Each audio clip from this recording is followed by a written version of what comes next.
These are the worst car trends I like to see die in 2025. Some of these probably deserve their own videos, but we'll probably talk more about that in the future. So we are going to be using the pillars of character for this video, and it's going to be referenced probably for every point. So if you're not familiar with that, you might want to go back to elementary and speak to your school counselor. I know I'm a little bit late to this topic, but you know, 2025 just started. Since 2025 is already off to a great start, I thought this video might be relevant. Are you sure about that?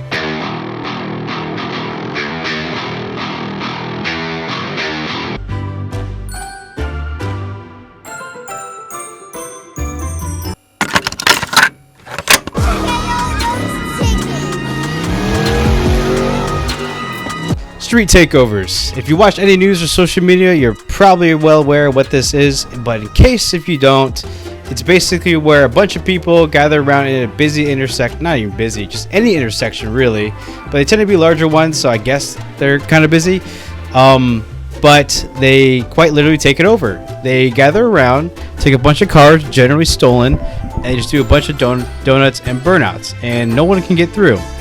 Not only are they blocking traffic, they are also kind of destroying the environment and surroundings around it. What do I mean? You always see these cars doing burnouts till they blow up or catch on fire, and generally if they are doing donuts or drifting in circles, they will probably hit an innocent bystander or a car or one of the people who are partaking in the events who like to stand around in the middle of cars doing donuts. And these people who stand in the middle of these cars drifting in circles, they generally get hit. It's kind of funny.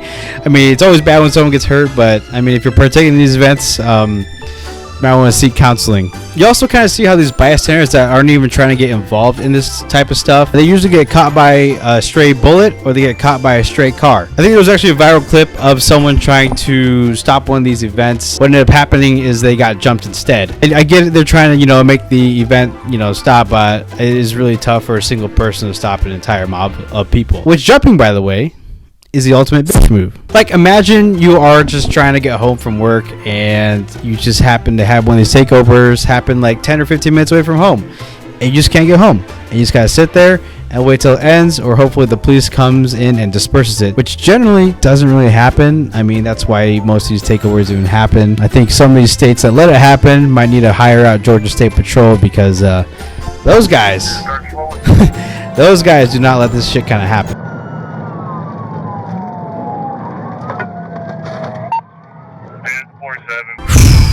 Now, I might piss some people off with this one, but if you are the type of person that does go to these type of events or even supports this type of hooligan behavior, I think you might need to go speak to your school counselor and learn about responsibility. Now let's go over this pillar of character and what it really stands for. Do what you're supposed to do. Try your best. Be self-disciplined. Think before you consider the consequences. Yes, I know it's very hard to understand. Be accountable for your words, actions, and attitudes. You want to go swimming?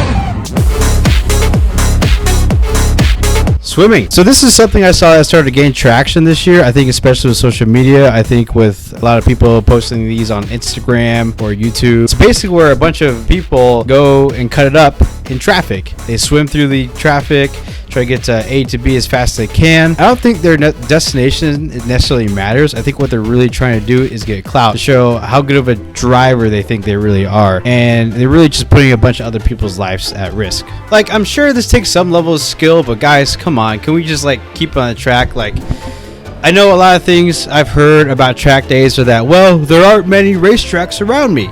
It's too expensive to go to the track.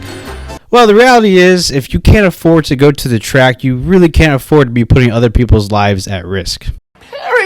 Okay, so here is kind of where I introduce the term of being responsibly dumb. This is like if you want to do something kind of dumb or somewhat reckless, try to reduce the amount of risk around you. This, another term, is also called risk management. Like any enthusiast, you know, if you have a cool car, a quick car, you know, like I have a Nissan Versa, it's pretty cool. I love doing some crazy 0 to 60 pulls in 10 seconds. But, you know, when I do that, I also make sure it's during non-busy hours. Don't let other people be the victim of your actions. If you're wondering what we call this respect.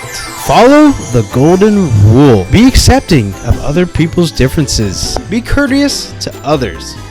Kind of like not driving reckless around other people. Deal peacefully with anger insults and disagreements. Be considerate of other people's feelings. Be great.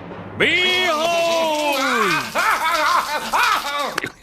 Whoopsie. Now behold, my beloved home of Atlantis. Nothing really hits like a good car edit. I've been watching a lot of cinematic videos lately, especially getting back into the car market and watching a bunch of videos from the likes of Voice Lowdown and Hard At Media. I really love their cinematics. I binge those sometimes or just have it playing in the background. But since I've been watching a lot of these cinematic videos, I've also noticed that they're kind of stolen a lot. Some of these so-called edits I've seen, they basically take the source material from the original cinematographer and they kind of cut it up in their own way and they throw over their own music and then they call it an original edit. Have you guys ever seen back in the day, like the you wouldn't pirate a car,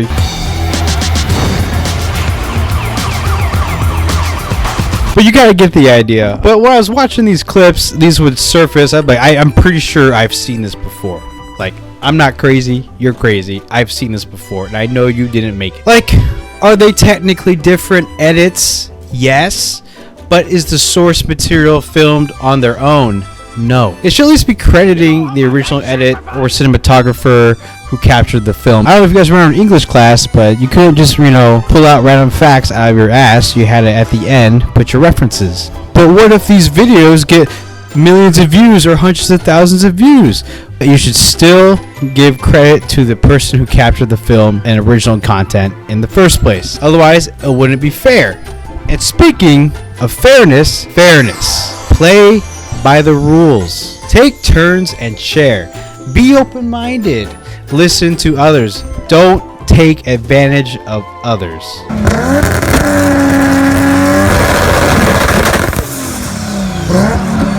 Horsepower wars. So with the craze of the hypercars or electric vehicles easily and reliably pushing out 1,000+ horsepower, I feel that we've been really deluded on what a lot of horsepower actually is. Example, like I hear people talk about like, oh, the GT3 RS only has like 518 horsepower. The GR86 only has like 200 something horsepower or something, whatever. GR86 horsepower is. But I know it's not very high, but that's not the point. They're missing the point of these vehicles. Like, there's more to the vehicle than just straight raw power. Now, wow, I'm really sounding like a GR86 or Miata owner now, aren't I? But the perception of like 300 or 400 horsepower in a well-balanced or light vehicle is actually quite quick. I think most of these people who say that's not quick have actually never driven a vehicle that's faster than their grandma's car. Wait, I actually do drive my grandma's Nissan. Like, I've driven some of these like boomer vehicles such as like a C5 or C6 Corvette, and like those have like 400 to 500 horsepower. They're not slow by any means. They actually feel quite fast and they're fun. Like, can we just have fun with vehicles? It's like, it's not always about power, guys. Like, I love myself a fast car too. Like I said, one of my favorite cars that I want to buy sometime is a F90 M5. That's a highway missile.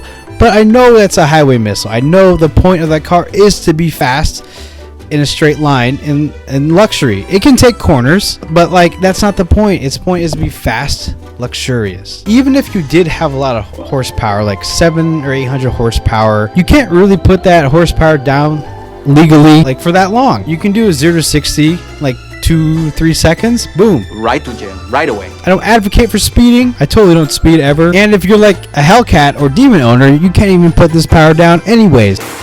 But good thing the new Charger has all-wheel drive, right? But as you know, most car enthusiasts like ourselves are emotional people. That's what attracts us to certain types of cars, and we all have our own preferences. Probably see where I'm going with this. Being caring, be kind, be compassionate, express gratitude, forgive others, be considerate of others people's feelings. That's all I really had to rant about, though. I really hope I see all these die this year, or at least rot away. I don't have to ever hear about it in social media again, or unless maybe TikTok gets banned.